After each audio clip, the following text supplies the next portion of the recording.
Hola y bienvenidos al podcast número 35 de Más Dividendos. Hoy tenemos con nosotros a Marcos Pérez, más conocido como Inversobrio en Twitter y también en el foro de Más Dividendos. Y bueno, estamos aquí para pasar una tarde agradable hablando entre amigos. ¿Cómo estás, Marcos? Hola, ¿qué tal? José, muy bien, encantado de estar aquí con vosotros y de participar en esta iniciativa que me parece fantástica. Pues nada, muy a gusto. Señor Arturo, ¿cómo está usted?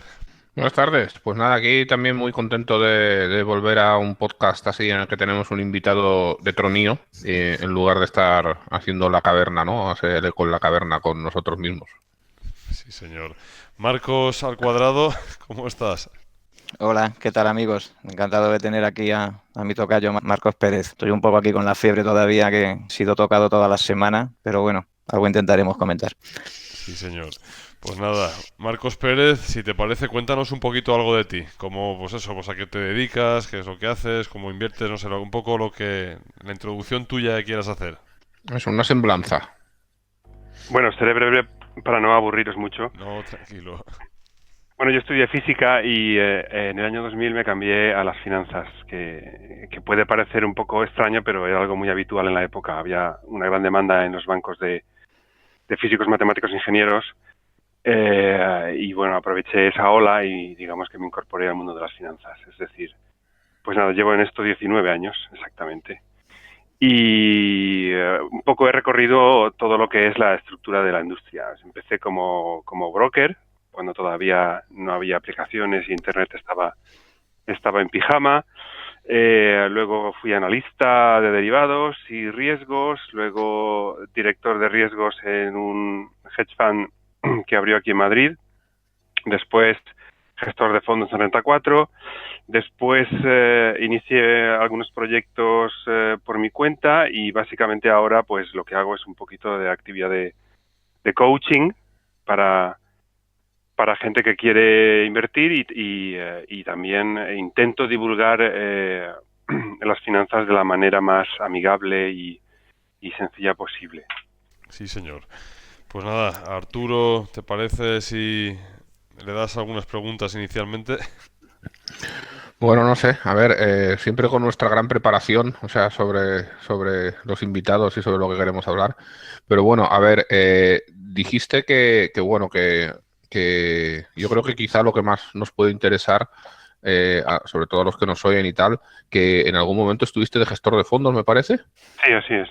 Vale, ¿y cuál es el tipo de gestión a lo mejor? O cuéntanos tu evolución dentro de cómo entiendes la inversión, porque igual gestionabas de una manera y ahora gestionas de otra, o bueno, ahora no estás gestionando, perdón, ahora estás Sí, haciendo coaching.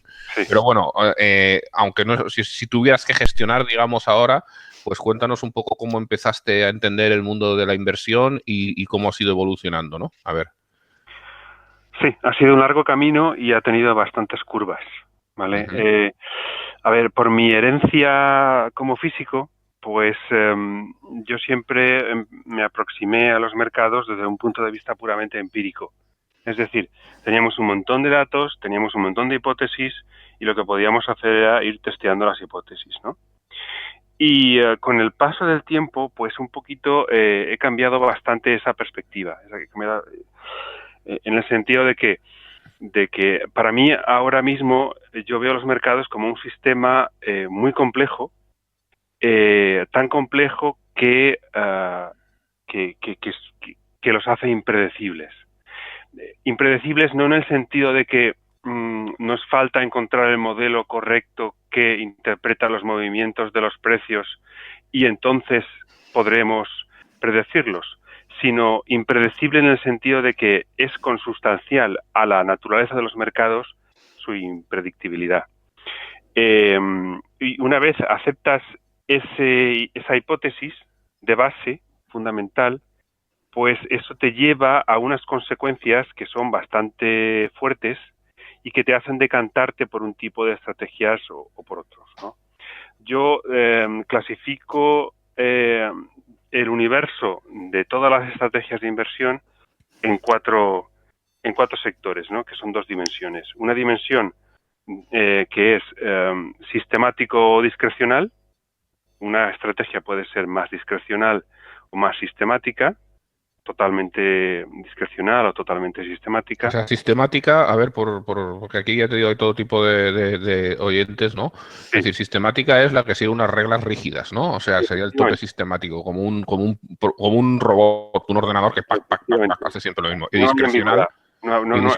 Eso es. Y discrecional significa que siempre en algún punto del proceso de inversión alguien tiene que tomar una decisión única y propia y nueva.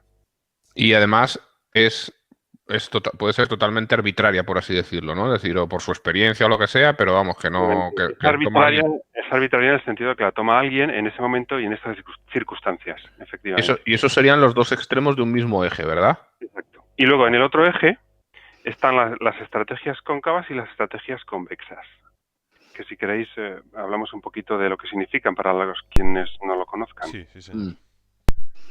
A ver, el término cóncavo o convexo viene de las matemáticas y se ha popularizado con Nassim Taleb, aunque antes del libro de Nassim Taleb ya había muchos gestores que utilizaban las palabras convergente y divergente. Puede ser que inversores con más experiencia conozcan esos términos que no los de Taleb. Pero bueno, los de Taleb se han hecho muy famosos y ya todo el mundo pues los utiliza. Básicamente una estrategia convexa es aquella que limita sistemáticamente las pérdidas que puedes tener y deja virtualmente sin techo los beneficios que puedes tener. Y al revés, una estrategia cóncava es una estrategia que limita los beneficios que puedes tener y deja sin límite las pérdidas que puedes tener.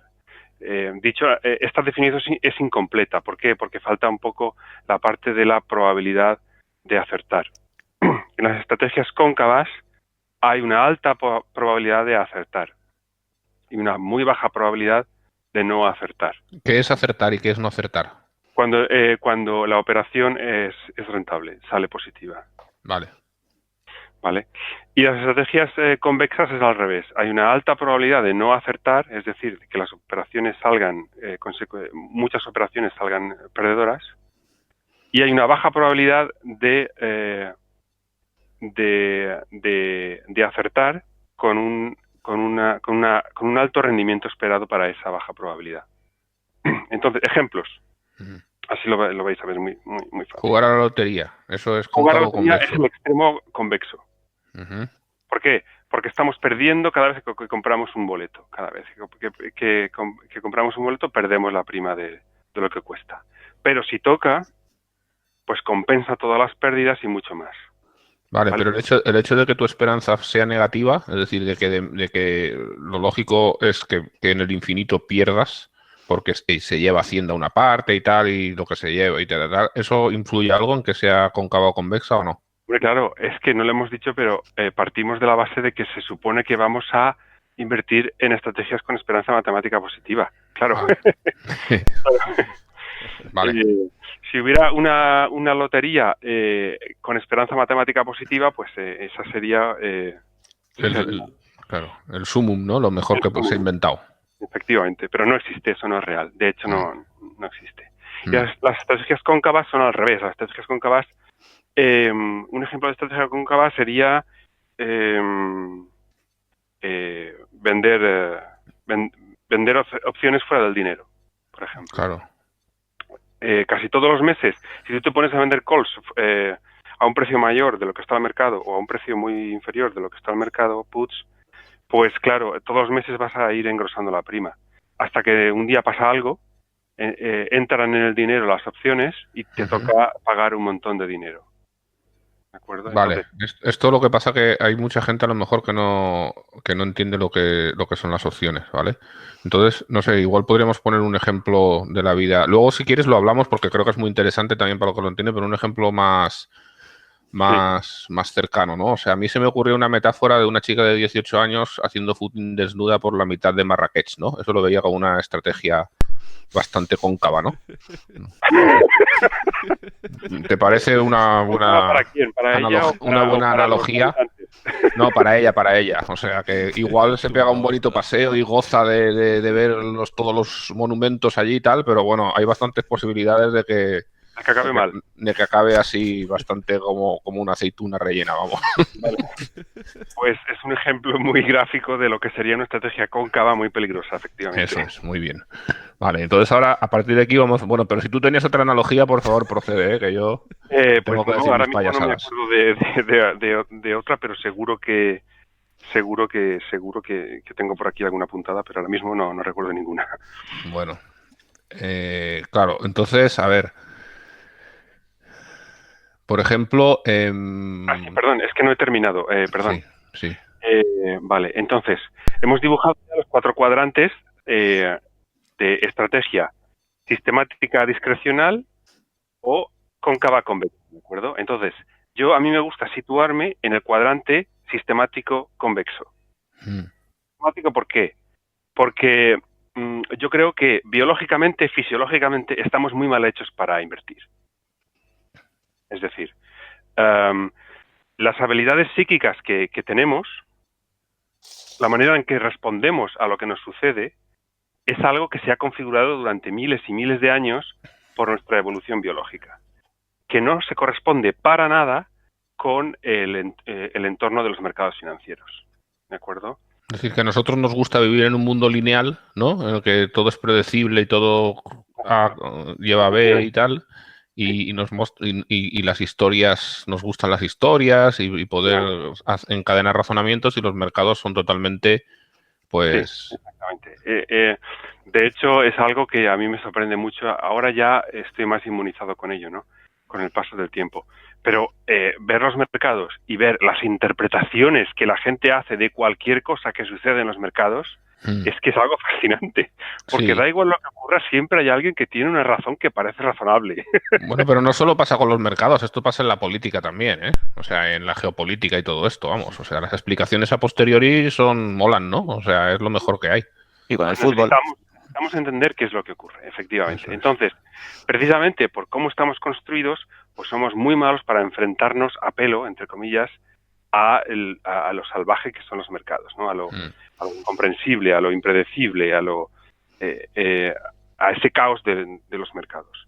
Y entonces, ¿cuál es la solución? Pues mira, yo creo que no sirve de nada intentar autoeducarse emocionalmente, porque es que siempre vamos a tener esos sesgos con nosotros. ¿Cuál es la solución que yo veo? Pues la solución que yo veo es intentar ser lo más sistemático posible. Llegar a un conjunto de reglas que a ti te satisfacen, que encajan con tu personalidad, que encajan con tu perfil de riesgo, con tu horizonte temporal, y seguirlas al pie de la letra. Y ya está. Y entonces me sitúo en el lado de los sistemáticos. Y en cuanto a cóncavo y convexo, convexo totalmente. ¿Por qué? Porque si el entorno en el que tú vas a intentar sobrevivir es impredecible, la mejor estrategia que puedes tener en un entorno impredecible es el de cortar las pérdidas lo antes que puedas y dejar que aquellas inversiones que están funcionando bien, que sigan funcionando bien. Porque no sabes cuál de todas va a acabar siendo la que te dé mayor rentabilidad. Y esto está muy en contradicción con una gran parte de la industria que lo que le gusta precisamente es lo contrario. Es decir, es intentar comprender qué está sucediendo ahora a nivel macroeconómico, es intentar comprender qué es lo que están haciendo ciertas acciones y proyectar escenarios futuros con una alta probabilidad y según esos escenarios futuros hacer las inversiones. Vamos, lo que es construir narrativas. Efectivamente. Son muy peligrosas las narrativas porque nos dan una sensación de seguridad sobre un entorno que no es predecible. Y ahí es donde está el peligro. El peligro está en confundir algo que tú crees que entiendes con algo que no se puede entender. Sí, y luego tienes el sesgo de confirmación, ¿no? Que te acuerdas de todas las veces que te creíste que habías acertado y entonces ya te crees que eres la bomba en avioneta, vamos. Efectivamente, porque ese tipo de sesgo mental, de sesgo psicológico que todos tenemos, incluido yo, lo heredamos de nuestra época cuando éramos cazadores-recolectores en África. Es decir, necesitábamos crear narrativas, crear historias para saber estos leones a dónde van, estas frutas cuándo van a volver a aparecer, y nos inventábamos una narrativa para darle sentido al mundo, un mundo que era relativamente determinista. Pero, claro, hemos construido un cerebro, tenemos un hardware que está preparado para buscar patrones, para buscar narrativas, para buscar el determinismo en todo lo que nos fijamos.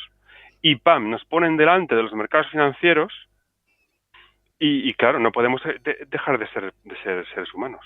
Vale, pero una cosa, perdona, alguien te podría decir también que eso, que tal como lo acabas de escribir, que eso es una narrativa también, ¿no? Claro, todos son narrativas, incluida la ciencia. Es decir, todos son, como decía este escritor israelí Harari, el de Sapiens, sí. Una de las cosas que nos caracteriza y nos ha hecho humanos es que somos generadores de narrativas. Y esas narrativas nos han permitido entender parte del mundo en el que vivimos y construir un poquito las instituciones emergentes que nos han permitido construir la civilización y progresar. Pero claro, todos narrativas, incluido este intento de entender el mundo. La ciencia es una narrativa que funciona muy bien en sistemas deterministas. Todos son narrativas, funcionamos a base de narrativas. Y, de nuevo, el peligro es llegar a creernos la narrativa que podemos estar haciendo a la hora de invertir sobre los activos financieros o los mercados financieros, su comportamiento, sus dinámicas. Pero de todas maneras tienes que tener un punto ahí también de fe, ¿no? Porque si esa narrativa de la sabana, la evolución, todo lo que has comentado, o sea, ¿cómo sabemos que es cierta, no? Es decir, porque claro, es cierto que estuvimos en la sabana, que tal y que igual, pero bueno, de ahí a concluir, ¿no? Que por eso no estamos preparados para comprender los mercados, porque son totalmente aleatorios. Bueno, aleatorios no es la palabra, ¿no? Pero impredecibles, que es distinto, ¿no? Claro. Esa es la interpretación que yo doy. Esa es la interpretación que yo doy a por qué nos cuesta tanto invertir bien. La interpretación que yo doy, viendo la evolución del ser humano, es que nos prepararon para otro tipo de problemas, no para este. Vale. Entonces es tu axioma, digamos, y en base a ese axioma es el que has elegido tú y en base a ahí estructuras tu mundo, digamos, ¿no? Efectivamente.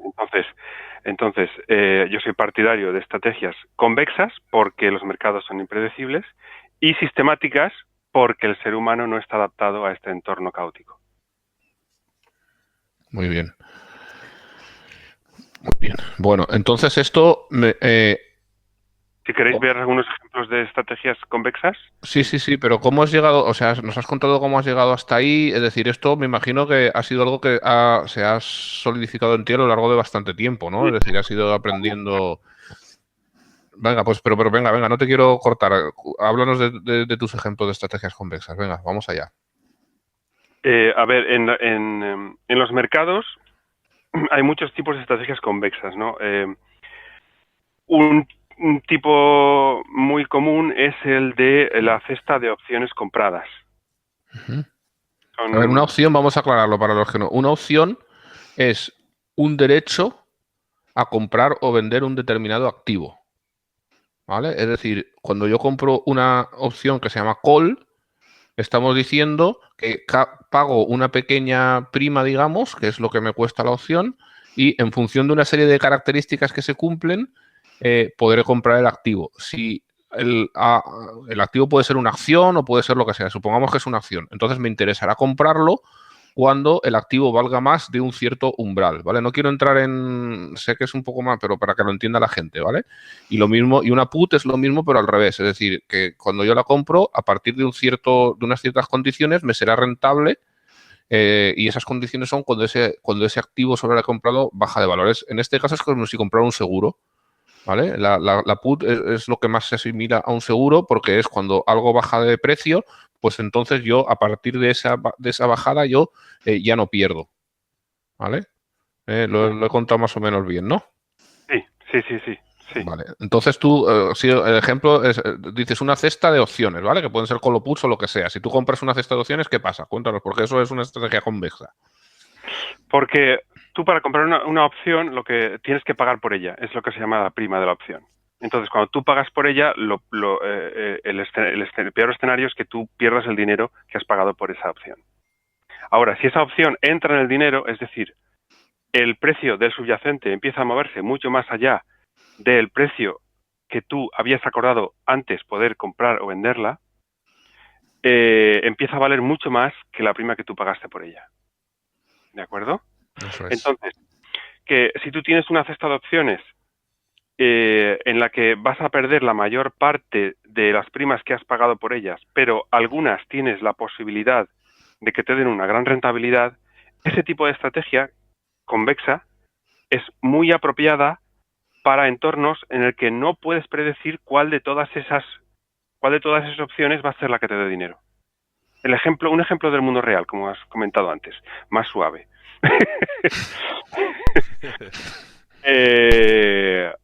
La Masía del Barça. La Masía es un centro de entrenamiento para chavales que entran a estudiar y a aprender a jugar al fútbol con la esperanza de que de vez en cuando salga un Messi.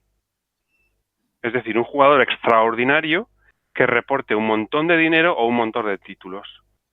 ¿Qué es lo que ocurre en la práctica? Lo que ocurre en la práctica es que la Masía recluta o permite que entren chavalines allí con potencial, pero no sabes cuál de todos te va a salir un Messi.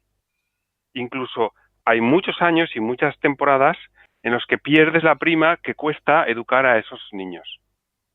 Pero al cabo de X años te aparece un Messi que compensa no solo los costes de todos los demás niños que no han alcanzado el éxito, sino que encima te hace entrar en beneficios el proyecto a largo plazo. Este es un ejemplo de teoría de opciones aplicada al mundo real. Y es un ejemplo... Yo iba a sugerir también el capital riesgo y las startups, ¿no? En vez de jugadores de fútbol, empresitas. Empresitas pequeñas que están ahí naciendo, ¿no? Que parece que por nuestra... Ahí la esperanza positiva, digamos, sería nuestra perspicacia, ¿no? Como para poder apoyar las que creemos que tienen alguna posibilidad, ¿no? Un componente de que tenga éxito la estrategia es tu perspicacia a la hora de preseleccionar esas empresitas. Pero el otro componente es que la que tenga éxito tenga tanto éxito que compense todas las equivocaciones. La que paga la fiesta, vamos. Efectivamente. Tiene que pagar la fiesta, y no solo la fiesta, sino las fiestas del año que viene también. Claro. Muy bien. Eso es como no sé si habéis visto, perdonad, no sé si habéis visto la noticia esta que también ha salido de que parece que han sido unas declaraciones bastante desafortunadas de uno de los de Demium, que bueno, creo que estaba en Madrid o no sé qué, que decía que la incubadora esta de empresas que iba a valer en 10 años 16.000 millones de euros, iba a ser la empresa más grande de España porque iba a ser una churrera de empresas, y parece que, bueno, el artículo en sí es bastante desafortunado en general, y bueno, pues hasta el CEO de esta compañía y demás y tal, se han desligado totalmente de eso. Pero bueno, era una nota porque era realmente curioso ver cómo, vamos, yo lo veo totalmente de ciencia ficción, que esto pueda llegar algún día a ser algo así. Sí, bueno, ya nos contó Del Moral, ¿no? Cuando estuvimos hablando con él, el tema de las startups en España y demás, y de la cultura. Disculpa Bueno, la interrupción, continuemos. Sí. ¿Por dónde íbamos? Íbamos por ejemplos de estrategias convexas. Sí, venga. Bueno, otro tipo de estrategias convexas son las estrategias que se engloban dentro del nombre de momentum o seguimiento de tendencia, ¿vale? Que un poco consisten un poco en la misma idea de base, y es decir, tú vas a estar intentando capturar tendencias que aparecen en los mercados, asumiendo la mayor parte del tiempo las pérdidas por equivocarte, pero cuando una buena tendencia aparece y te da suficiente rentabilidad para compensar el resto de pérdidas pequeñas, ¿de acuerdo? Otro ejemplo que es el más, digamos que es el más famoso primero, segundo el que más recomiendo, porque es el más accesible, el más barato y el que tiene uno de los track records más sólidos de la historia, y es la indexación. Invirtiendo en índices. ¿Por qué es una estrategia convexa? Porque los índices ejecutan una estrategia que consiste en incorporar en su composición aquellas empresas que han alcanzado un tamaño suficiente y expulsar del índice aquellas empresas que están de capa caída. Entonces, cuando tú haces esto sistemáticamente a lo largo de mucho tiempo, lo que estás haciendo es cortar las pérdidas, como en toda estrategia convexa, y dejar correr los beneficios sin límite de aquellas empresas, jugadores que te están dando la máxima rentabilidad. Y esto lo hacen automáticamente, en el sentido de que no tienes que pagar por ello. Entonces, ¿cuál es la manera para mí, al final de todos estos años que llevo invirtiendo, cuál es la manera para mí mejor de invertir? Pues sistemática y convexa, la indexación.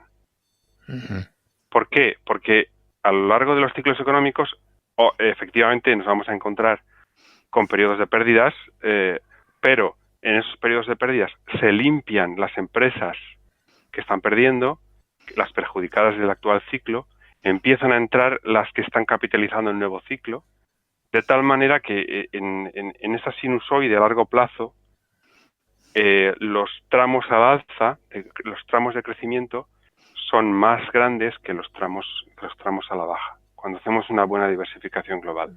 Vale, pero yo creo que tú ahí lo que estás contando más es por qué esa estrategia tiene esperanza matemática positiva.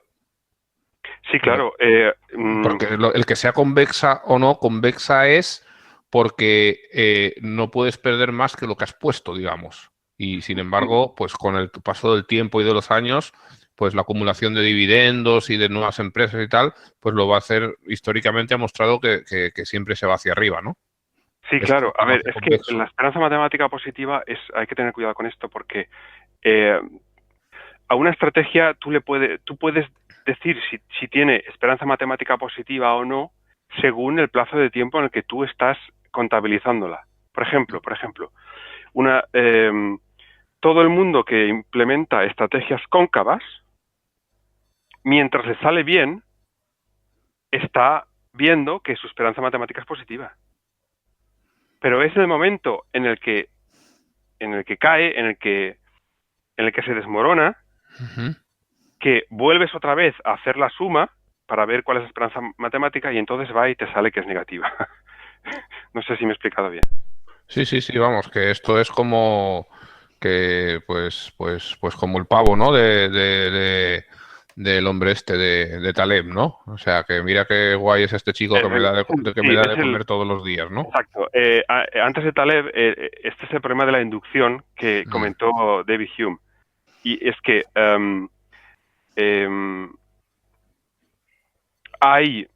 existen sistemas en los que la inducción funciona, por ejemplo, el mundo físico. Hoy ha salido el sol, durante toda mi vida he visto salir el sol por el este, pues efectivamente mañana va a salir el sol por el este, ¿vale? Y eso es debido a unas leyes, la ley de la gravitación, etcétera, que no cambian. Y asumimos que no cambian. Y en ese asumir que no cambian es cuando podemos aplicar inducción. ¿De acuerdo? Pero en el mundo de la inversión no está tan claro que podamos aplicar el método inductivo. Por eso, cuando una estrategia tú dices que tiene, tú o yo digo que tiene esperanza matemática positiva, siempre hay que añadir la coletilla de hasta el día de hoy. Hasta el día de hoy. Correcto. ¿Por qué? Porque el mundo de los mercados financieros, el mundo de la inversión, no es asimilable al mundo físico. La ley de la gravedad es la ley de la gravedad y no sabemos por qué, pero no cambia. Y en los mercados financieros, que algo se repita mucho no significa que se vaya a repetir mañana también. Y eso hay que tenerlo siempre presente. Es decir, por supuesto, siempre invertimos en estrategias que tienen una esperanza matemática positiva, pero no podemos considerar que esa esperanza matemática positiva es eterna. Entonces, ¿cuál es la opción menos la que tenemos?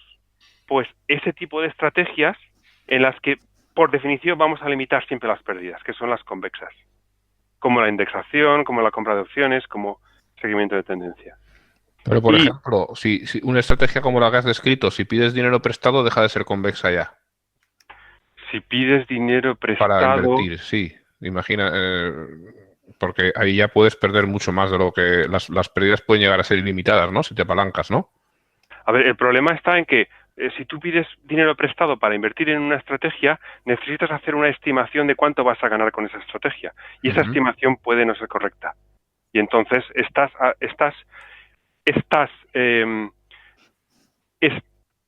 a un nivel meta superior, estás haciendo que una estrategia que podría ser convexa la conviertes en cóncava, porque pasa a depender de que tu estimación del comportamiento de esa estrategia subyacente sea como tú esperas.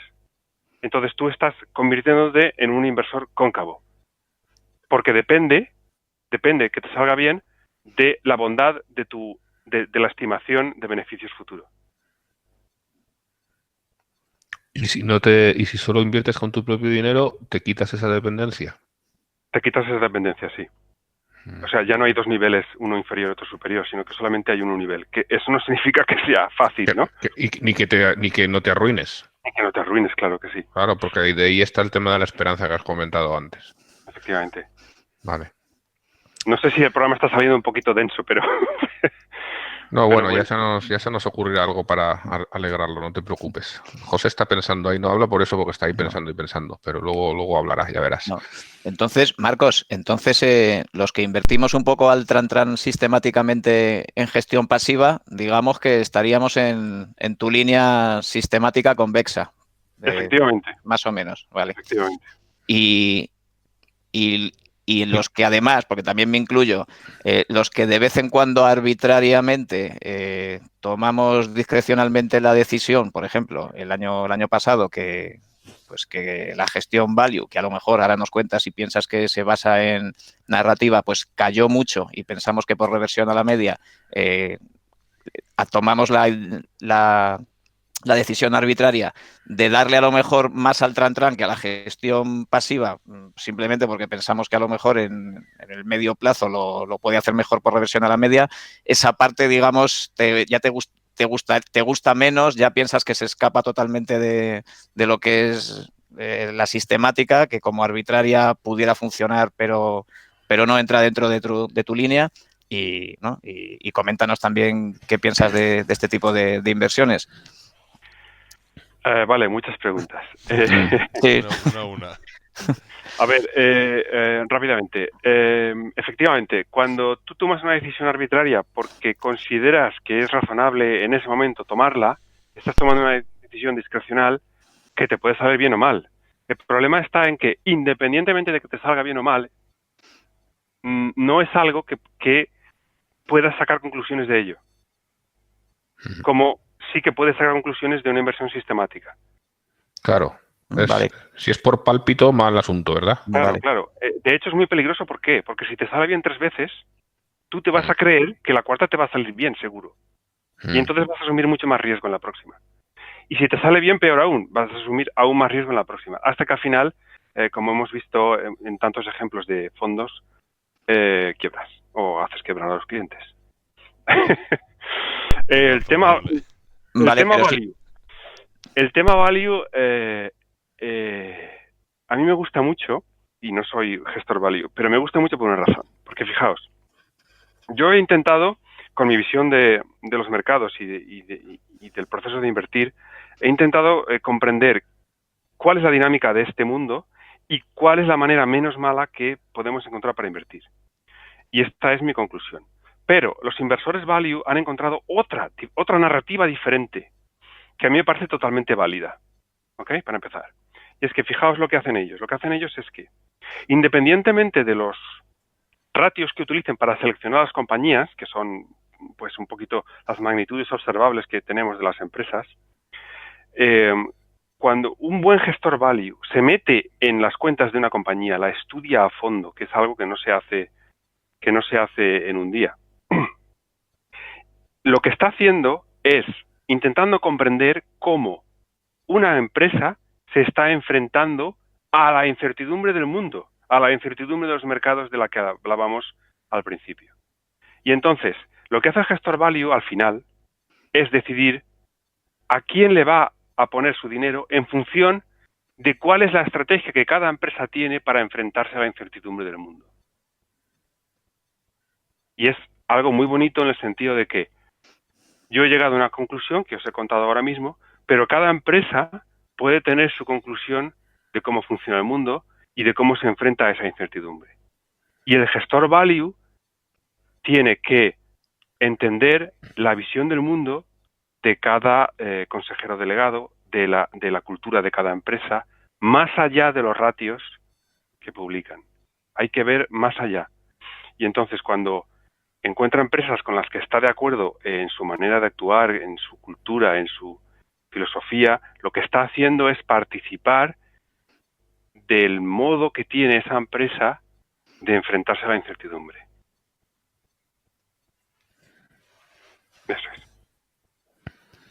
Sí, señor. Entonces, ¿y tú comprarías, digamos, una gestión, digamos, value, porque piensas que a lo mejor una metodología de este tipo a la larga sería, pues, sistemáticamente, digamos, sería viable? Es potencialmente viable, pero potencialmente viable no significa que vaya a superar a los índices. No, desde luego. Entonces, claro, aquí tenemos el eterno dilema, ¿no? El eterno dilema de que vamos a ver los hechos primero. Los hechos nos dicen, ahí acaba de salir ahora mismo, hace pocos días, la actualización que hace Pablo Fernández todos los años. De los fondos de pensiones. De cómo los fondos y fondos de pensiones lo hacen con respecto a los índices. Y, por resumir mucho, resulta que a largo plazo, 10-15 años, el 95% de los fondos se quedan por detrás del índice. Entonces, ¿cuál es la opción más sensata? La opción más sensata es comprar el índice. ¿Por qué?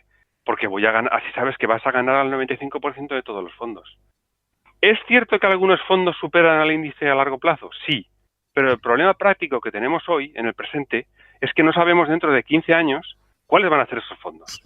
Más aún, cuando si vas otra vez a los hechos y estudias los fondos que baten a los índices durante un periodo de tiempo, esa capacidad de batir a los índices no es persistente tampoco. Es decir, que un fondo haya batido al índice en los últimos 10 años no significa que lo vaya a batir, no significa necesariamente que lo vaya a batir en los próximos 10 años. Entonces, ante esa incertidumbre, pues, ¿cuál es la opción más segura? Pues indexarse. Ahora bien, eso no es incompatible con encontrar un gestor que, como acabo de explicar antes,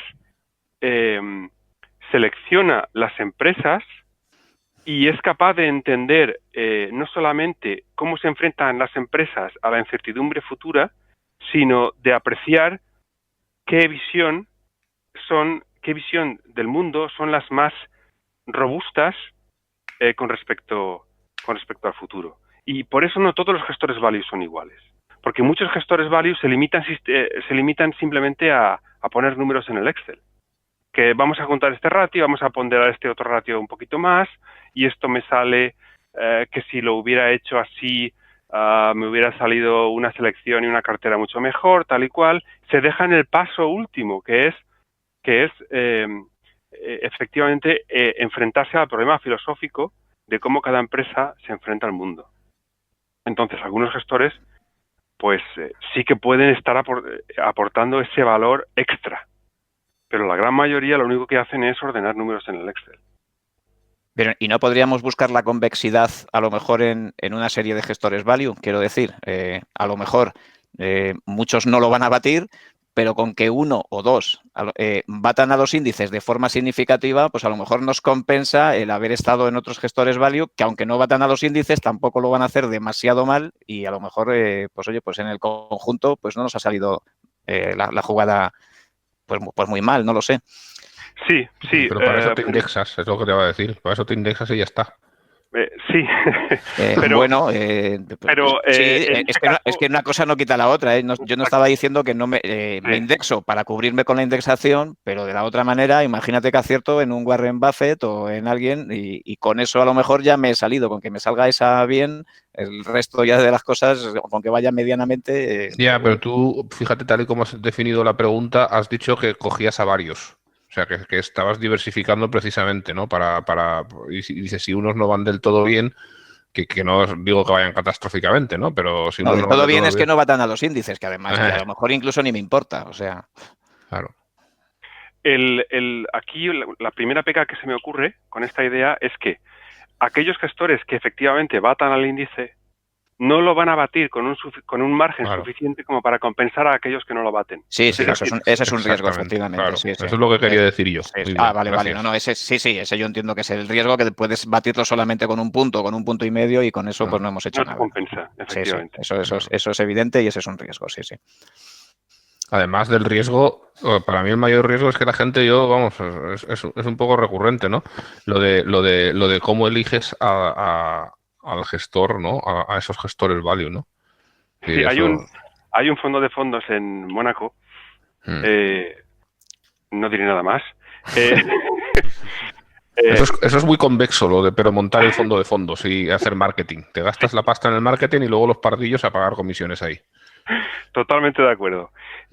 Pues lo que hace este gestor para seleccionar gestores es que se va a vivir una semana a casa del gestor. Qué bien. Entonces,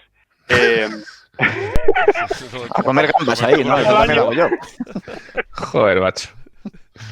porque él lo que quiere es esa capa extra que hemos comentado antes. Es decir, no quiere un buen track record, no quiere ver el análisis cuantitativo que hace de las empresas, quiere ver la filosofía que hay detrás del gestor. Entonces, él dice que se va a vivir una semana o dos a casa del gestor y así puede ver cómo piensa, cómo pueden hablar sin prisa, relajadamente, y luego así es como decide los fondos que va a meter en su fondo de fondos y luego venderlo, exactamente. Está bien, es una forma muy agradable de pasar una semana, me imagino, ¿no? Con gente Bueno, todo el así año, porque estás una semana en cada gestor, entonces Claro. en casa de un gestor no pagas alquiler, estupendo.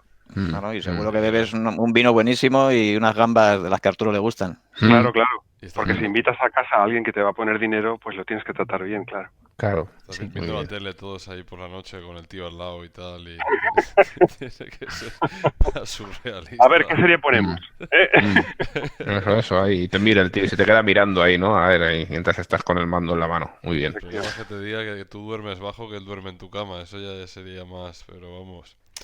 Venga, va, sigamos. Oye, yo quiero buscar una controversia aquí en esto que ha comentado Marcos. En el sentido que acabas de comentar de que los gestores value, efectivamente, luego al final tienen que tener el sesgo filosófico de saber cómo una compañía se enfrenta al mundo, y de hecho cuando vamos a las reuniones, pues siempre al final la filosofía de por qué una compañía es mejor que otra no deja de ser una tesis de inversión que se puede cumplir o no. En el caso de que nos quitemos ese sesgo y lo hagamos, digamos, como decías tú, matemáticamente, con arreglo, digamos, a unos valores, digamos que estamos a lo mejor, se me ocurre ahora, pues a lo mejor en un mundo mucho más quant, que esto le gusta mucho a Arturo. Ese tipo de eliminar el sesgo y de hacerlo de una manera sistemática, como tú comentabas, no eliminaría, digamos, el sesgo de una persona y haría que el sistema fuese más eficiente. Yo creo que no, y voy a intentar explicar por qué. Yo creo que no, ¿por qué? Porque toda la información objetiva que podamos reunir de las empresas y luego podamos tratar con los modelos que tengamos, están suponiendo implícitamente que la información observable de las empresas y el mercado es suficiente para prever su evolución futura. Y yo creo que no es suficiente, que nunca puede ser suficiente, porque la evolución futura de los mercados es impredecible. Entonces, es una carrera que para mí está perdida de antemano, en el sentido, esto es algo que he visto muchas veces.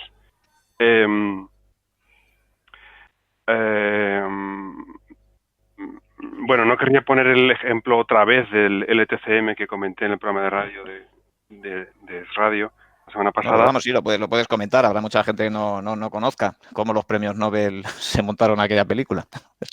Bueno, pues a ver, muy brevemente tenemos a John Meriwether, ex Salomon Brothers, que convence a 2 premios Nobel para montar un fondo de inversión en base a una estrategia cóncava de long short con bonos. Es decir, muy resumido. Tenemos una serie de bonos cuyo comportamiento relativo es muy estable y que es fácilmente, entre comillas, modelizable, de tal manera que cuando vemos que se están separando mucho, podemos apostar a que van a converger, ¿de acuerdo? O sea, la reversión a la media que decía, de la que hablábamos antes también, sí, ¿no?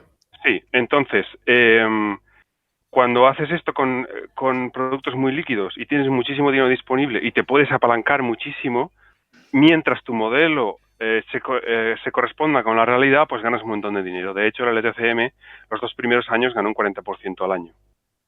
Y todo iba tan bien que tenían que parar a la gente, rechazar inversiones, porque es que les entraba tanto dinero que no podían asignarlo a los mercados.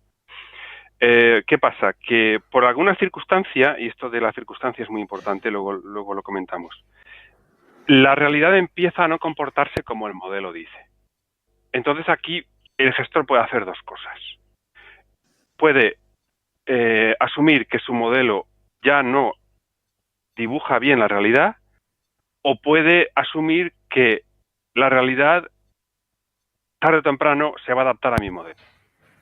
Y entonces, cuanto más grande sea tu ego, cuanto más confianza tengas en tu modelo, más probable es que le digas a la realidad que se equivoca. Eso es, como el del chiste que iba por la autopista el solo, ¿no? En contra, y dicen por la radio, hay un conductor suicida por la autopista, y dice, uno, hay 400. Sí, efectivamente, así es, ¿no? Entonces, lo que pasa con el ETCM es que ellos se encabezonaron con que su modelo tenía la razón y que el mundo estaba equivocado, y empezaron a apalancarse hasta que llegaron a estar expuestos, creo que a unos 500.000 millones de dólares en el mercado, a tal punto que en caso de quebrar, pues podían afectar al sistema financiero mundial, y la Fed tuvo que salir a rescatarlos. ¿De acuerdo? Esto pasa muchas veces. Luego, perdona, se creó la narrativa posterior, que dijeron que cómo se habían expuesto al mercado ruso, ¿no? y que por eso les ocurrió. Bueno, pero eso fue la circunstancia nada más. Claro, por eso. Que el mercado ruso hablamos de podía las haber sido... narrativas, es que luego salieron mucha gente diciendo eso, ya lo decía yo, que que no se podía hacer con el tema de los bonos rusos. Y mira, claro. Claro, pero justo antes nadie lo decía. Los modelos, por muy buenos que sean, no pueden nunca capturar la realidad al completo. Nunca. Ni pueden capturar todos los factores que pueden influir en la evolución de los activos que estamos trabajando. Entonces,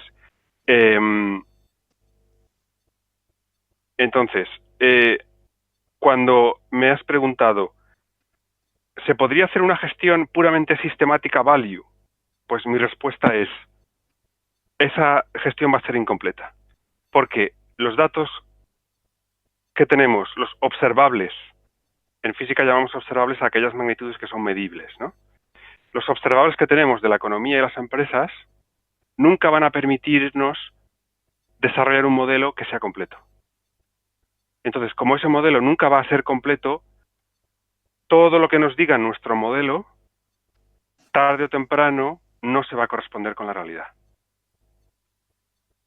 No sé si me he expresado. Sí, totalmente.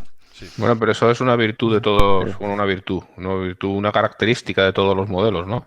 Al fin y al cabo, se cumplen en un cierto marco, nada más. Si te sales del marco, pues adiós, muy buenas, ¿no?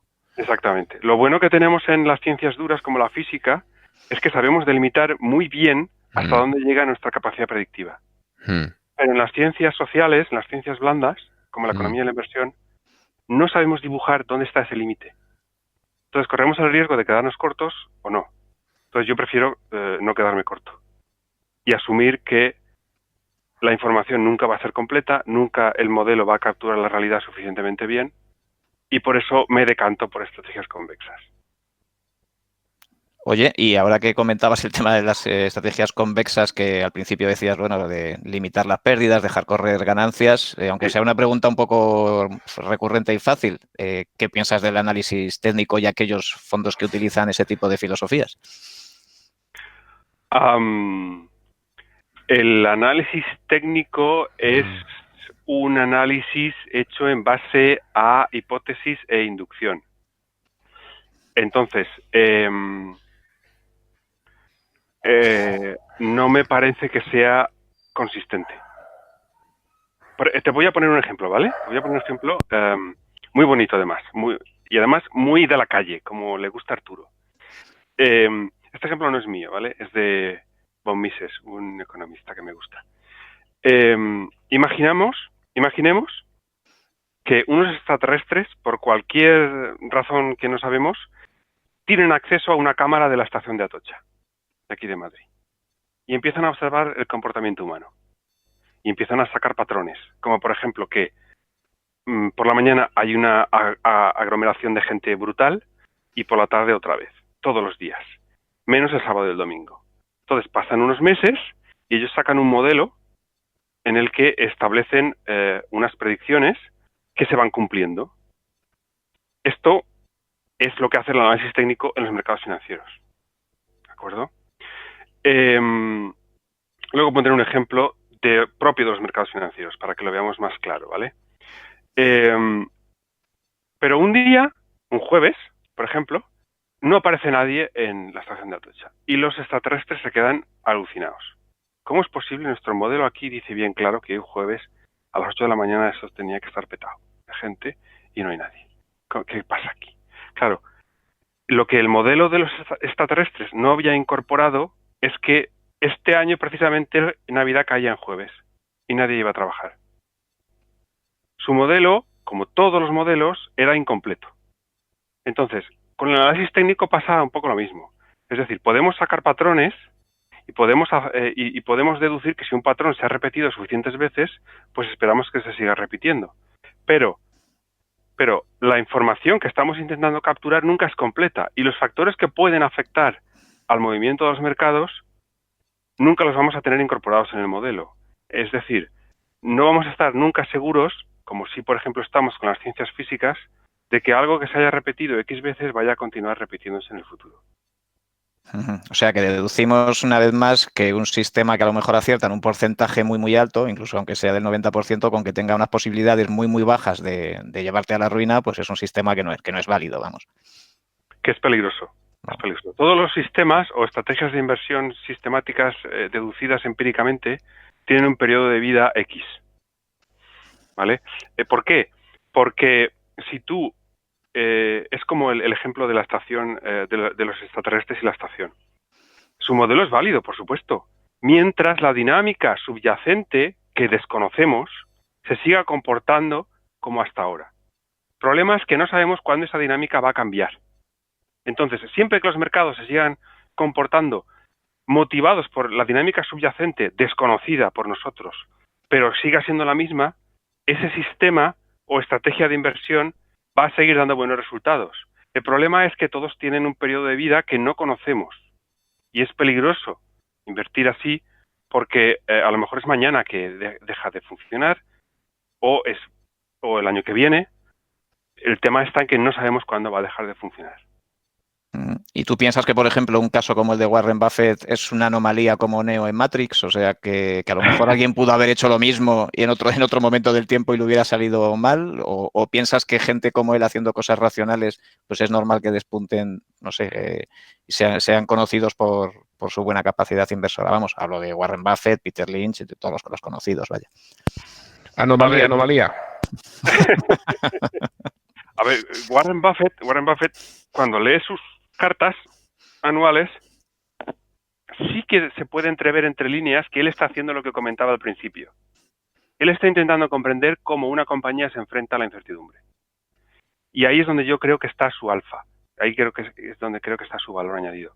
Y él es una de las pocas personas, con Charlie Munger, no hay que olvidarle, que es un equipo que sí que está trabajando ahí, en esa frontera que va más allá de los números y sí que aporta valor. Eso sí que es potente esa idea, la verdad que... Pero Sí, pero bueno, por dar contrapunto, alguien también podría decir que tuvieron suerte en una serie de inversiones iniciales y luego tienen un coste de capital tan bajo que ya, pues con no ser muy tonto, ¿no? Pues ya tiras para adelante, ¿no? Sí, a ver, todo siempre es más complicado de lo que parece y las cosas no suceden solo por una razón. Entonces, está claro que con los años pues se han acomodado y por ejemplo, en el caso de Peter Lynch, pues claro, también hay que recordar que Peter Lynch invirtió durante uno de los mercados alcistas más grandes que ha habido en toda la historia. Correcto. El de los años 80. Entonces, ese viento de cola ayuda. en resumen, es muy difícil encontrar esos gestores que son capaces de leer más allá de los números. Sí, bueno, yo para decir un poco lo que comentaba Arturo, perdonad ahí el off topic ahora, pero la razón, por ejemplo, de que a lo mejor estén más acomodados es, por ejemplo, la razón por la que mucha gente piensa que como ya tienen cierta edad, los que Ted y Todd, los que vienen detrás, pues lo tendrán bastante fácil como para continuar la misión, que muchas veces está la gente como muy preocupada de qué pasaría con Berkshire Hathaway cuando esta gente con esta edad pues ya no esté entre nosotros, ¿no? Que yo siempre he dicho que no se entierran, pero bueno. Sí. Vamos, mira, Irving Khan, la familia que llegó 109 años, creo. O sea, pues a estos les ponéis una cosa parecida y ya hemos cumplido con todos los objetivos del mundo, vamos. Tienen esperanza matemática positiva, ¿no? Totalmente. Yo siempre he pensado, digo, esta gente del Value tiene una vida, pero vamos. Sí. Bueno, pero de todas maneras, volviendo al tema del análisis técnico también, pues el problema es que yo creo que es uno de los sectores en los que más justificación de narrativas se puede hacer. Desde luego. Porque todos mirando hacia atrás hacen unas líneas preciosas, vamos. O sea, entonces, bueno, Sí. no creo que no tiene mayor vuelta de hoja. ¿Tú crees que realmente se puede decir que detrás que el tema de la convexidad y la concavidad siempre son simétricos, en el sentido de que en toda estrategia convexa la inversa es cóncava? ¿O puede ser que hay algunas que no sean ni una ni otra? De hecho, lo que hay es un componente mayor o menor de concavidad y convexidad. Por ejemplo, mira, hablando del value, una inversión value en la práctica puede ser cóncava o convexa. Por ejemplo, un gestor, no vamos a dar nombres, un gestor se encabezona con una compañía que no hace más que perder y perder. Y fabrica pan, por ejemplo. Perdón. Entonces, si el gestor considera que su visión es la correcta y que el mercado está equivocado, está siendo cóncavo. Entonces, le puede salir bien, pero si le sale mal, la pérdida puede ser tremenda. Al contrario, otro gestor value puede establecerse unos límites de pérdida máximos, con lo cual está estableciendo un suelo de pérdida y dejando un potencial de revalorización sin límite. ¿Qué está haciendo? Está implementando en su cartera una estrategia convexa. Entonces, un mismo estilo de inversión, en este caso el value, puede implementarse como estrategia convexa o estrategia cóncava. Entonces, para ti, por ejemplo, que un value, en lugar de diversificar mucho, concentrara, pero se pusiera como stop losses, ¿sería admisible? Ahí estamos mezclando la convicción propia de las estrategias cóncavas al concentrar mucho la cartera con una gestión del riesgo convexa. Entonces tendríamos una combinación de convexidad y concavidad que habría que analizar, sí. Es lo que he comentado, lo que acabo de comentar. No es blanco o negro. Generalmente hay un componente de convexidad y un componente de concavidad. Yo tenía alguna pregunta más, José, pero estoy viendo que algunas las está preguntando la gente. Yo no sé si por el tiempo a lo mejor le des una vuelta. Pues di la tuya, sí quedas más listo. Claro. ¿No? Claro.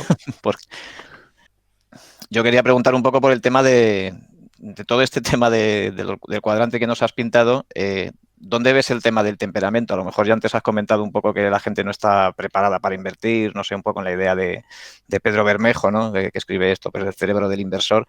Pero el tema del behavior, vamos, el comportamiento, lo que se llama el behavior investment, o sea, ese tipo de cosas, pudiera llegar, digamos, también, ya no digo a sistematizarse, pero es que se me ocurre que sistematizar, que cuando todo el mundo sale de los fondos, tú te pones a entrar y viceversa, o sea, es alucinante que aciertas casi el 90% de las veces. Bueno, es que este es el fundamento subyacente a las estrategias de momentum y de seguimiento de tendencia.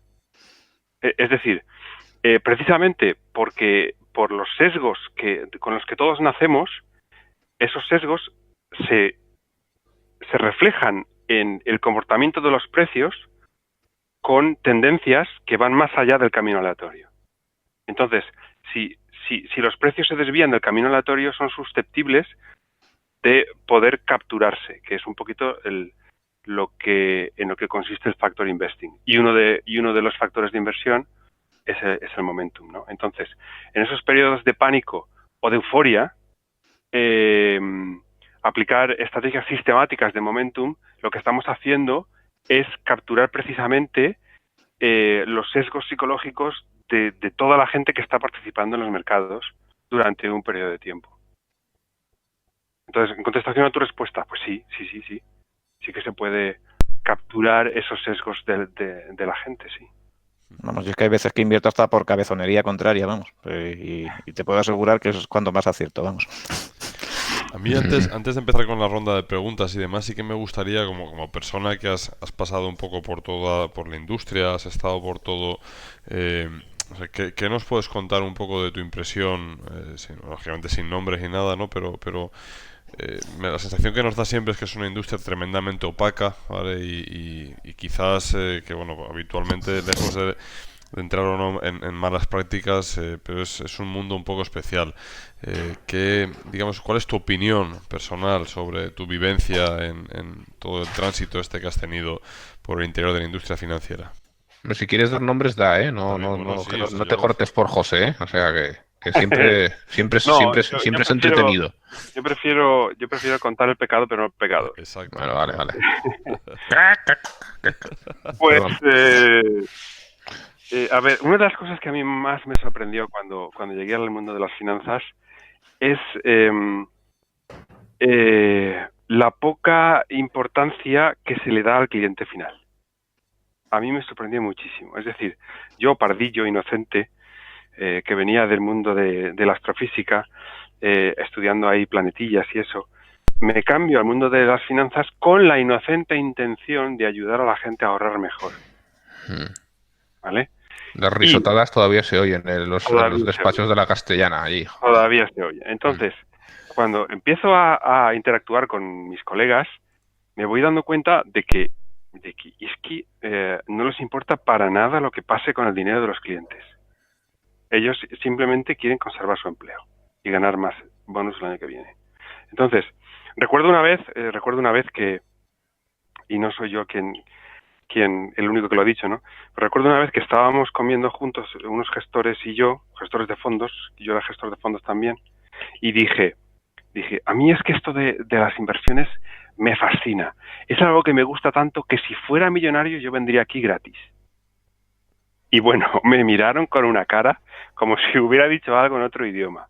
No entendían lo que quería decir. Y otra cosa. No sé si conocéis a James Montier. Sí, claro. Pues James Montier, cuando se despidió de Société Générale, donde trabajaba como analista, pues dijo algo en su última conferencia, que está en vídeo, se puede buscar en internet. Dijo, las gestoras de fondos no están aquí para hacer ganar dinero a los clientes, sino para ganar nosotros el máximo dinero que podamos. Y eso es algo que cuando yo llegué al mundo de las inversiones a mí me sorprendió. Y es algo que se da por hecho en este mundillo. Y es algo que a mí de verdad me da vergüenza. Es decir, pero también hay que ser no demonicemos la actividad empresarial tampoco, ¿no? No, exactamente no. También te puedo decir que de las personas más inteligentes y más maravillosas que he encontrado ha sido precisamente dentro del mundo de la inversión. Porque no todos son así, obviamente. No todos son así. Pero esa cultura de tratar el cliente final como si fueran vacas para ordeñar es algo que a mí nunca me ha gustado. Nunca me ha gustado Este James Montier es el que tiene precisamente el libro de psicología financiera, esto que comentábamos. Sí, así es. Es que tiene un gusto especial para las camisas hawaianas.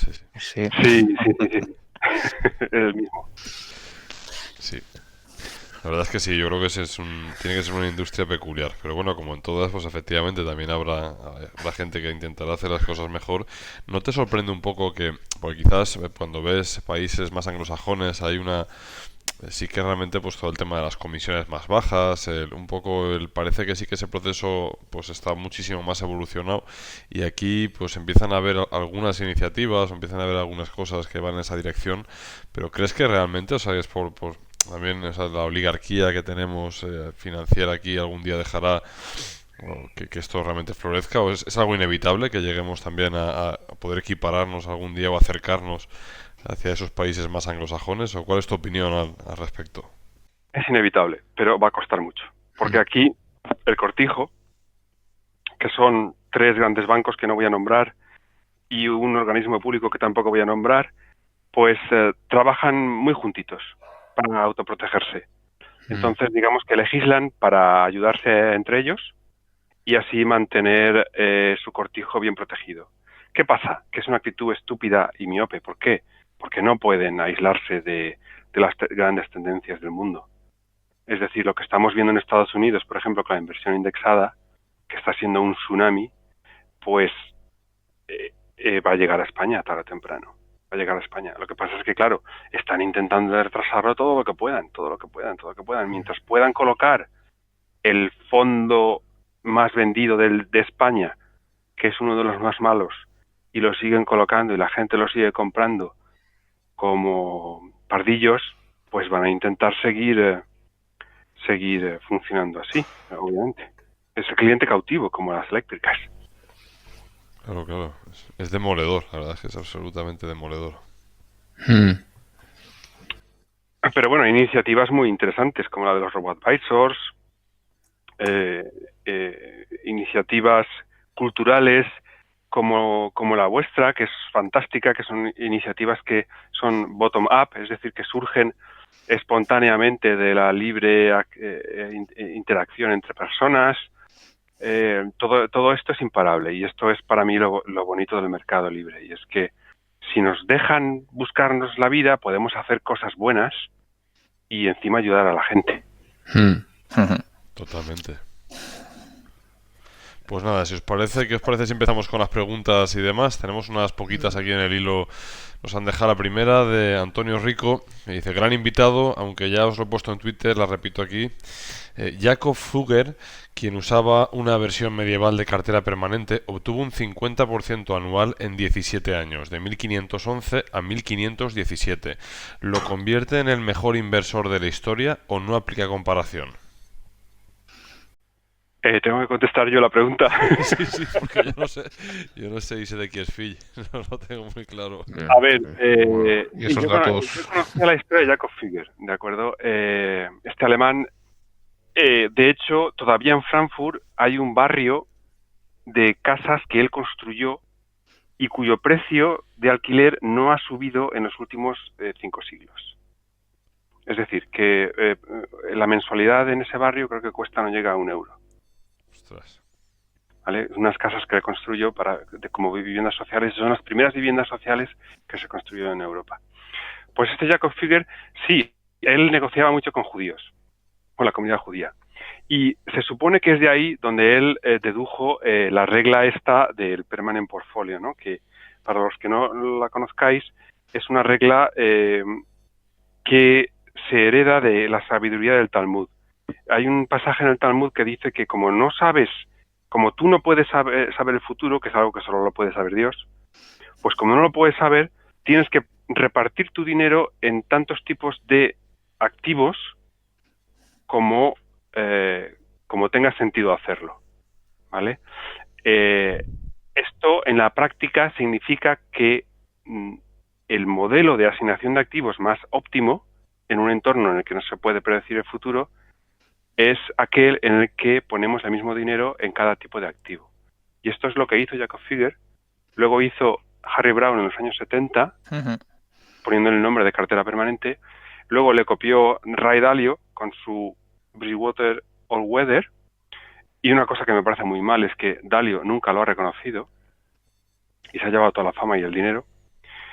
Y bueno, y últimamente pues estamos viendo una derivación hacia la complejidad de esta idea que se llama risk parity, pero que bueno, yo no le veo mucho futuro porque esa capa de complejidad extra lo que hace es violar la hipótesis previa de impredictibilidad del futuro. Entonces, Jacob Fugger, ¿puede ser el inversor más grande del mundo? Pues no lo sé. ¿Vosotros qué pensáis? Con un 50% al año pocos lo han conseguido. Desde luego. Pues si es verdad, pues no andará muy lejos, vamos. De todas maneras, es imposible físicamente mantener ese porcentaje porque entonces serías el dueño del universo, vamos. Efectivamente. Sí, con que hagas un poquito de interés compuesto, Imagínate. directamente te haces el más rico de varios universos. Exacto. Exactamente. Este es un problema, no sé si lo habéis pensado, que se está hablando mucho ahora de que quizás estemos cerca de conseguir la inmortalidad. En el sentido de inhibir aquella parte de código genético que tenemos y no envejecer. Entonces, ¿qué pasaría? Pues una de las consecuencias es que invertirías un pequeño capital y al cabo de 500 años, pues serías tremendamente rico. Claro, puedes invertir a muy largo plazo. Claro, Totalmente. a un plazo Claro. cuasi eterno, efectivamente. Eso me ha recordado el libro ese de Saramago, ¿no? El de las intermitencias de la muerte. Que la gente deja de morir y luego se lía aquí una... Sería también terrible vivir tantos años, pero bueno. Sí. No, un poco lo que la naturaleza hace con este invento de la muerte es crear convexidad. Es decir, aquellos de nosotros, aquellos elementos, aquellos individuos de la naturaleza que no se adaptan, pues no transmiten sus genes y son eliminados de la cartera. Y aquí llegó el ser humano y se cargó eso, pero bueno. Todavía no. Esa es una de las razones por las que yo pienso que algo que va a ser fijo es que la gente no se va a poner a tirar el dinero por la calle. O sea, casi seguro. Lo vamos a tener casi como algo como la gravedad. Sí. Bueno. Esta gente dice que Jacob Fugger, o sea, que obtuvo un 50% anual en 17 años. O sea, es que el 18 lo perdió todo por invertir en bitcoins, pero vamos, que es ya Mira, ahí iba a ir yo precisamente. No, yo es que tampoco sé la inflación. Callaros, hombre, que ahí iba a ir yo. Que lo de las criptomonedas te parece cóncavo o convexo. Me parece convexo. Pero el tema está en que yo creo que todavía no ha salido la criptomoneda que se lleve el premio gordo. Quiero decir, desde mi punto de vista, el Bitcoin no está ganando porque se está revelando que no es práctico. ¿Vale? Pero si esto es un poquito como las .com, ¿no? Cuando estábamos en el año 2000 y Amazon valía una barbaridad, de repente todo el mundo se da cuenta de que las proyecciones no tenían sentido y perdió el 90% de su valor, ¿vale? Pues un poquito con las criptomonedas yo creo que hemos vivido la burbuja de los años 2000, pero en las criptomonedas. Y es posible que en los próximos años pues surjan soluciones mucho más funcionales y prácticas y alguna de ellas capture toda la narrativa que acompaña a las criptomonedas, que a mí me gusta mucho, pero que todavía no estamos ahí, creo. Es decir, que si vamos comprando así un poquito de cada criptomoneda nueva que sale, al final pegaremos un buen pelotazo. Hombre, habría que mirar con lupa las características de cada criptomoneda, porque no solamente tiene que ser apta técnicamente y ser funcional, sino que tiene que ser adoptada por todo el mundo. Y eso es algo que no podemos predecir. Y cuando te forrases, Arturo, recuerda guardar la contraseña en un sitio adecuado.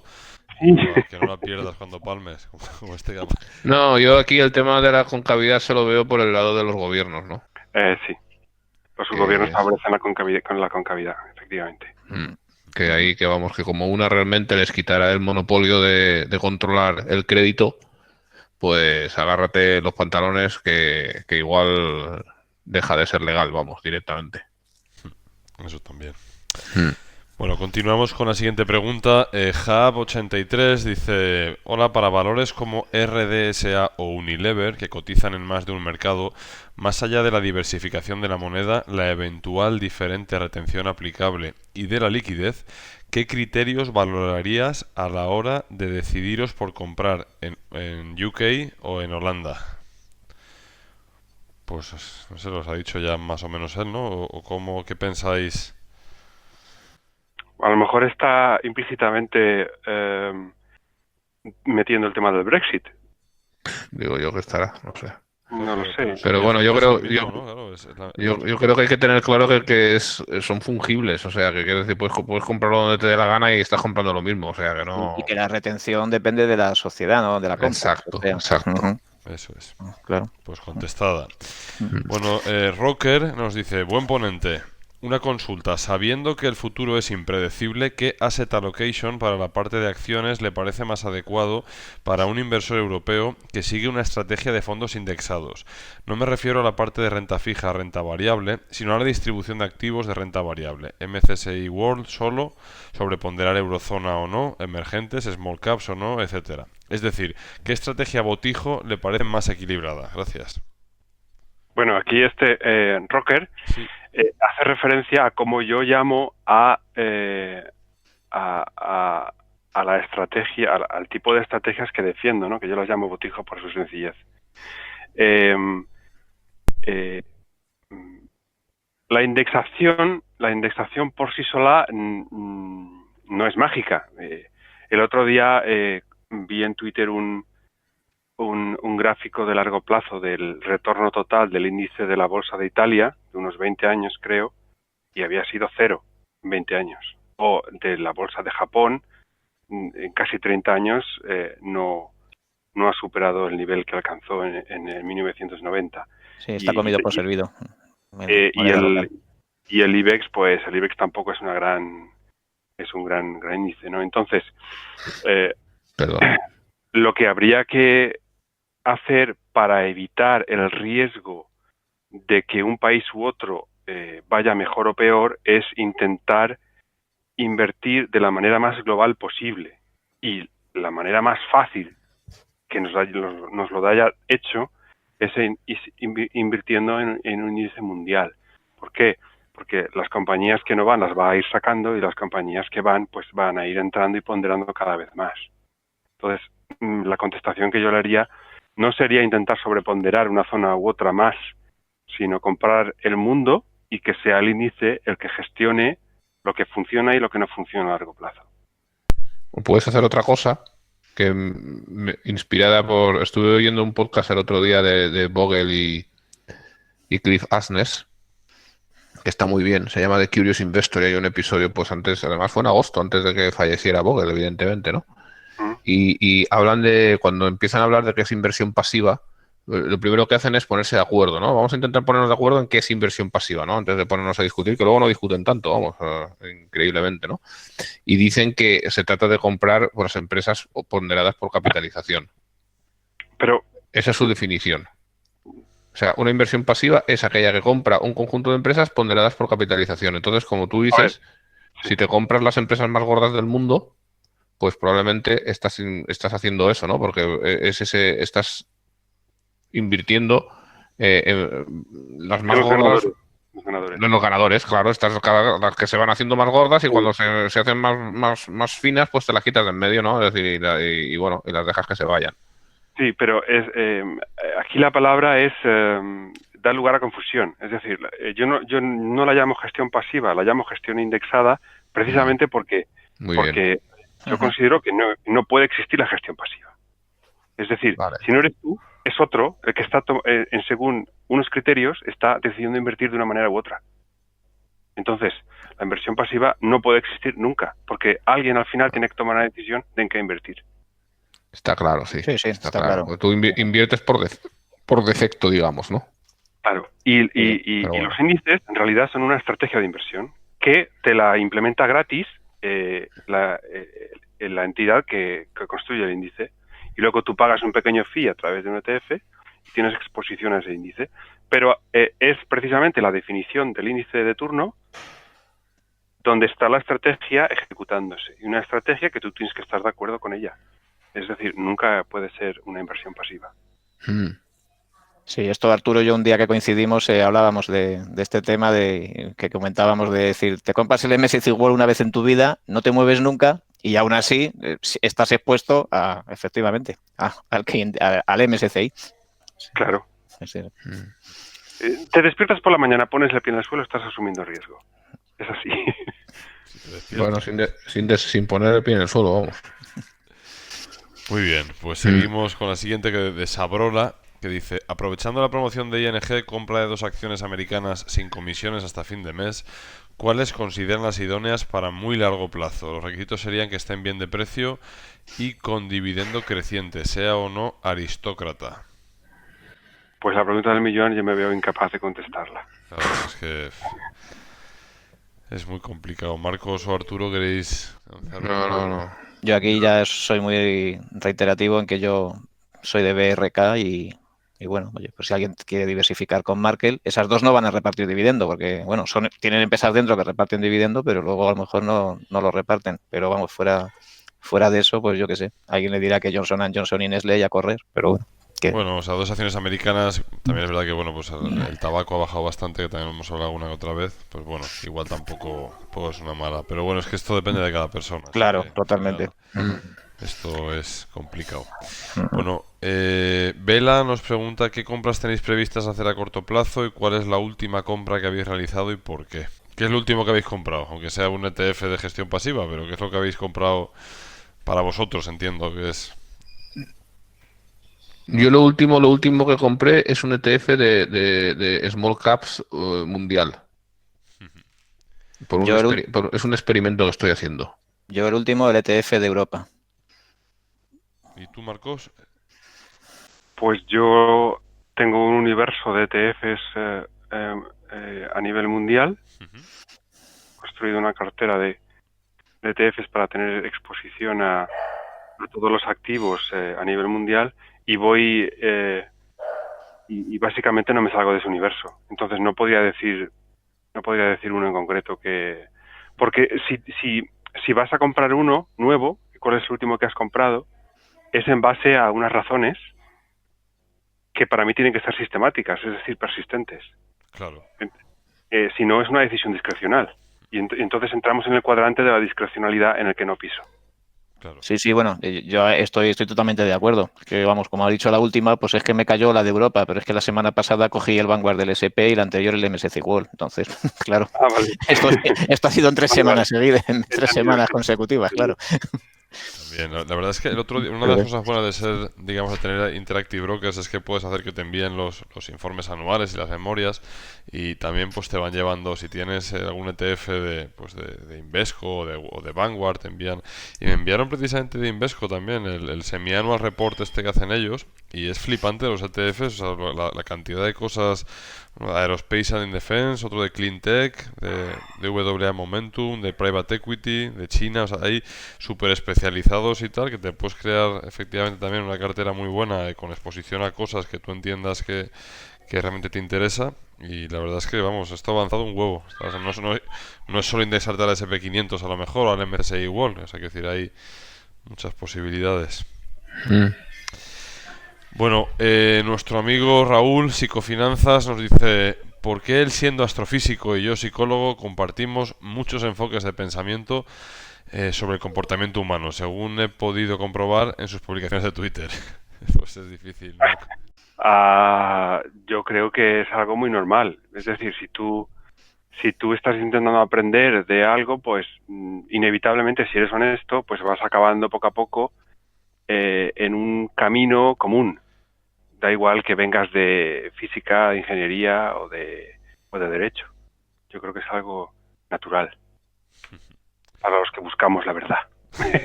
Los buscadores incansables. A ver, Gerdoctor nos comenta: ¿cuál es su cartera actual de fondos de inversión? ¿Pondera más fondos de gestión activa o pasiva? Bueno, yo creo que igual él no te conocía y ha estado, pero bueno, tu cartera actual, yo creo que has dado algunas pinceladas. ¿Quieres dar alguna más o...? No, es la cartera botijo, es decir, es una inversión global, diversificada en los principales tipos de activos y siempre es a través de los ETFs más baratos posibles, o sea, gestión mal llamada pasiva. Sí. Aquí nuestro también amigo Helm, que también esta tarde ha debido estar por algún coffee shop, te lanza aquí unas preguntas. Dice: ¿qué piensa de la paradoja de Fermi? ¿Cuál es su estimación de la ecuación de Drake? ¿Qué probabilidades hay de que Donzik sea un extraterrestre? Gracias. Tírale. Si queréis que lo comentemos o pasamos. Sí, no, hombre, sí, Bueno. es. A ver, la paradoja de Fermi lo que dice es que parece que las leyes del universo están hechas para que aparezca la vida, ¿no? Y si aparece la vida, pues la inteligencia también. ¿Cómo es que no hemos encontrado a nadie?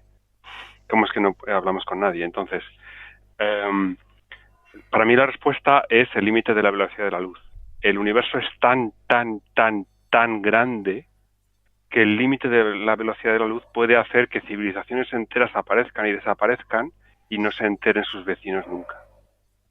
Entonces, yo personalmente no sé si hay vida inteligente en el universo, pero lo más probable es que si la hay, pues nunca lo sepamos, y ellos, si existen, tampoco sepan de nosotros. Estamos condenados a estar aislados. Es que el universo es muy grande. ¿Y tu estimación de la ecuación de Drake? No, la ecuación de Drake habla precisamente de eso, Claro, de sí. qué Del número probabilidad de hay, civilizaciones, ¿no? qué probabilidad, exacto, cuál es el número estimado de civilizaciones ahora que hay en la galaxia. Sí. Entonces, pues no sé, a lo mejor hay 3 o 4, pero no nos vamos a encontrar. Vale. No querrán venir aquí para no ser pasto de las comisiones de los fondos. A ver, Jack Manger nos dice: buenas tardes, una vez más enhorabuena por la magnífica comunidad.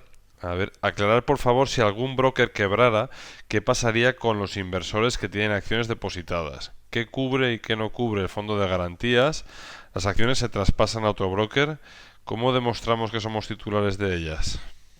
Bueno, yo por lo que sé de eso, y creo que más o menos está bien, es decir, tú no solo Son cuentas puedes estar- ómnibus, ¿no? claro, bueno, puedes, en el caso de que las cuentas no sean ómnibus, es decir, que las cuentas sean nominales, que es difícil, pero vamos, a veces pasa también, ¿no? Pues están a tu nombre directamente y el propio mercado, el mercado primario, sabe que son tuyas.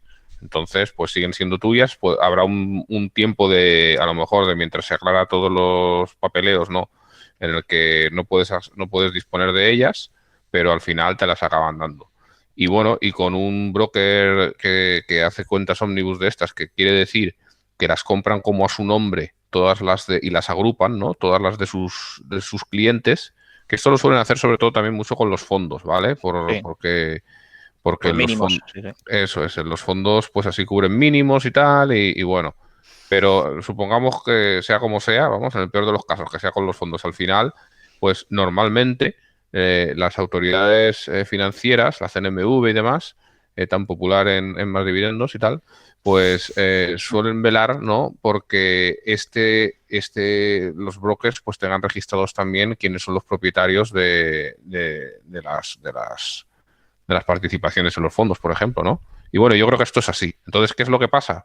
Pues que habrá mucho, pues puedes tener 2 o 3 meses ahí a lo mejor mientras se aclaran y tal, mientras algún administrador sin escrúpulos intenta, como pasó con Banco Madrid, cepillarse las cuentas ómnibus y quedarse ellos con esta ecuación de Drake 2, que es que cuando hay un liquidador, pues la comisión suele valer lo mismo que el dinero que quedaba en la empresa, ¿no?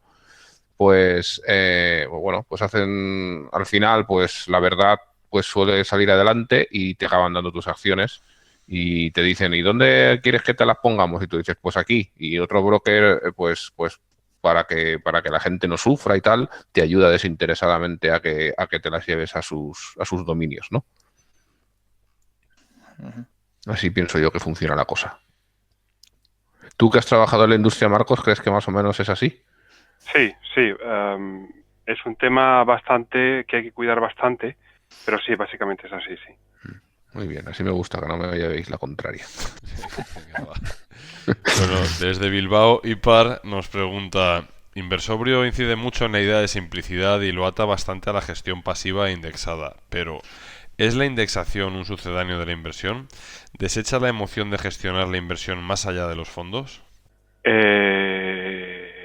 La la desechas, ¿no? La emoción no te mola mucho, me parece, ¿verdad? Por ser un inversor sistemático. No me mola nada, porque la emoción va a ser siempre mala consejera. Bueno, En momentos de pánico y en momentos de euforia. Es decir, siempre va a ir en contra de lo que deberíamos hacer. Entonces, para mí la solución es sacarla de la ecuación y ser lo más sistemático posibles. Claro. Vale, Luis M. dice, ¿qué opinión le merece que clientes minoristas no podamos tener acceso para su contratación a determinados ETFs de Estados Unidos, como el BIG u otros de Vanguard, por no estar traducidos del inglés? ¿No crea abusiva las comisiones que cobran los brokers nacionales por invertir en acciones? Bueno, esto es lo que acabamos de comentar antes y este es el cortijo protegiéndose a sí mismo. Sí. Acción. Lo del MiFID 2, que pues no está traducido, que no puedes comprar. El problema es que mucha gente tenemos. Yo tengo, por ejemplo, tengo el BIG y tengo alguno más y no puedo añadir. No puedo añadir más ya, claro, es que es un problemón. A ver si te lo expropian y ya se te quita el problema. Expropiese. Eso es. Pues sí, quién sabe. Vale, Herradura Azul. Bueno, Herradura Azul aquí discrepaba con Antonio Rico, que le decía que el autor había calculado el interés simple y así se obtenía un 50% anual, pero si dobló el capital en 17 años obtuvo un 14% anualizado. Y luego sí que creo que han seguido la discusión Antonio y él, y efectivamente pues tenía razón, porque unas páginas más adelante sí que lo decía, que o sea, era un 14% anualizado lo que tuvo el señor Fugger, que no está nada mal. Pero bueno, no es el 50% este de la NASA. Vale, luego teníamos aquí a Alberto Lari. Dice, Inversobrio, ¿cree usted que los inversores particulares que no tienen el lastre de gestionar millones de euros pueden con altas dosis de trabajo tener unos retornos superiores al mercado, tal y como indican algunos afamados gestores? Sí, la posibilidad está ahí. Yo creo que está ahí. Porque los grandes volúmenes no pueden capturar pequeñas oportunidades por su volumen. Y en cambio los pequeños sí que pueden capturar esas oportunidades. Pero que sea posible no significa que todo el mundo lo pueda conseguir otra vez. Tema. Sí. Luego Beni15 preguntaba, enlazando con esta pregunta, ¿tiene sentido la renta fija en una cartera indexada? Y si así fuera, ¿qué tanto por ciento le otorgaría? Bueno, muchas gracias. He visto algunas de sus charlas y me ha parecido muy coherente y accesible. Sí, claro. Claro que tiene hueco. No solo tiene hueco, sino que creo que debería estar incluida en toda cartera. ¿Qué porcentaje? Pues nos contesta Harry Brown, nos contesta Jacob Fugger y nos contesta la sabiduría del Talmud. Si no podemos adivinar el futuro, el porcentaje que debemos asignar a cada tipo de activo es el mismo. Yo recuerdo que Benjamin Graham, entre 20 y 25% de renta fija, no se la quitaba nunca. Pues fíjate que es el padre del value y tal, pero que eso siempre, yo siempre he hablado de 80-20. Antonio Rico, de hecho, siempre dice que menos de un 25 nunca se lo permitía, y eso siempre está ahí, ¿eh? Yo no estoy de acuerdo con la sabiduría del Talmud en este sentido, pero bueno. Yo no. Porque yo creo que hay que meterlo todo a renta variable, salvo el cálculo que hagas tú en función de las necesidades de liquidez que tengas. Bueno, pues ya es un cálculo importante, ¿eh? El Talmud Claro. era lo de un tercio en tu negocio, un tercio en tu casa y un tercio en liquidez, algo así, ¿era o no? Sí, exactamente. Que se puede interpretar como un tercio en bolsa, en acciones, en empresas, un tercio en inmobiliario, Vale. y un tercio en la mano, que se puede interpretar como activos líquidos, que puede ser renta fija, liquidez, monedas. Pues yo sí que estoy de acuerdo. Yo en ese sentido los judíos los considero que son, vamos, en ese sentido la cultura más avanzada financieramente del planeta. Pero eso es una opinión personal, claro. Mola. Bueno, por ir terminando ya y demás, hay una parte que a mí sí que me gustaría. Dos preguntas, Marcos. Por una parte, que nos recomiendes algún buen libro y demás, ¿vale? Y por otra parte, que estás leyendo ahora mismo. O sea, serían esas dos preguntas. Uf. Yo recomendaría cualquier libro de Taleb, de Nassim Taleb. Porque para mí Bueno, yo tengo una pequeña anécdota con Nassim Taleb. Cuéntanosla, sí. Bueno, antes de que saliera su primer libro, Fooled by Randomness, Engañados por el azar, él ya había publicado algunos artículos sobre lo engañoso, sobre lo engañoso que es la medida del value at risk como medida de control del riesgo, finales de los años 90, principios de los años 2000, ¿de acuerdo? Y entonces no era famoso. y yo me crucé algunos emails con él.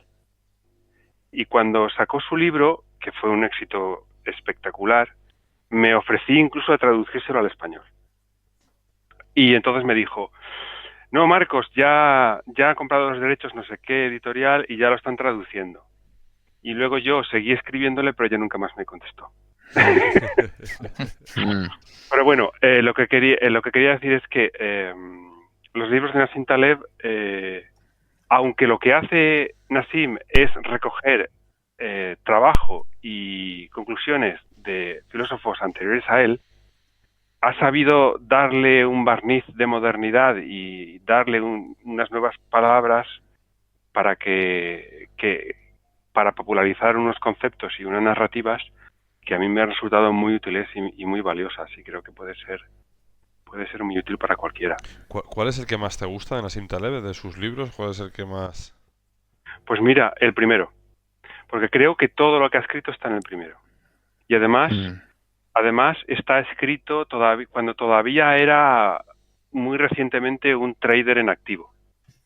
Entonces, para la gente de mercados y que le gusta la inversión, el primero va a ser el que más le guste. Yo, si me lo permitís, yo empezaría por el Cisne Negro. A mí es el que me parece más accesible, ¿no? Sobre todo si no estás en el... y solo he leído los dos primeros, ¿eh? No he leído los otros. Y pues yo estoy leyéndome justamente ahora mismo el de Skin in the Game y la verdad es que me está gustando un montón, pero no sé, lo veo un libro dentro de eso que dicen que escribe bastante mal. Yo lo veo, o sea, no sé, está muy bien, vaya. Muy bien, y la otra pregunta que creo que se estaba intentando escaquear, pero recordémosla, es ¿qué estás leyendo ahora? Pues estoy leyendo como unos 327 libros a la vez. Eso es lo de los japoneses, ¿no? La pila esa que está por leer. ¿El más avanzado? Sí, avanzamos una página al día de cada uno. Muy bien. Entonces, ahora mismo estoy leyendo, no tiene nada que ver, es un off topic, lo tengo aquí al lado encima de la mesa, un libro sobre el control de armas. Es muy interesante porque, bueno, las conclusiones que yo estoy llegando es que el tema de control de armas es un poco como los estados de la materia. Puede ser líquido, gaseoso, sólido, en el sentido de que si tú vives en una cultura que ha crecido y se ha desarrollado con la presencia de armas, esa cultura es relativamente segura, ¿de acuerdo? Quitando unos pocos accidentes. Y si tú has crecido y vives en una sociedad sin armas, esa cultura también es relativamente segura, ¿de acuerdo? Pero cuando intentas mezclar o pasar de una a otra, aparecen problemas. Y de hecho el autor lo que muestra es que en Estados Unidos es precisamente en aquellos estados donde se ha prohibido, después de que estuviera permitido, se ha prohibido la tenencia de armas, donde aparecen el máximo número de víctimas por armas de fuego. Y es curioso esto, es curioso. Bueno, y de ficción, venga, cuéntanos, ¿alguno de ficción que en tu vida te haya gustado mucho? Bueno, de ficción yo soy un fan de la ciencia ficción. Y bueno, no sabría cuál recomendar. Me gustan mucho los clásicos de Arthur C. Clarke. Mi libro favorito de Clarke es Cánticos de la Lejana Tierra. Todo el mundo comenta el de 2001 por la película y tal, pero a mí me gusta mucho más el de Cánticos de la Lejana Tierra. Muy bien. ¿Y el libro de Pedro Sánchez lo has leído ya o lo tienes ahí en los 324? Es que la portada no me atrae mucho. No. Bueno, pues nada, esperaremos a que se lo lea José, que él no deja pasar estas oportunidades. Sí. Espera, tranquilo. Bueno, muy bien. Venga, ¿qué pasa? ¿Chapamos ya o qué? Sí, la verdad que, bueno, darle las gracias, Marcos. Espero que hayas estado un rato a gusto y demás. La verdad es que, vamos, yo he estado me ha gustado muchísimo.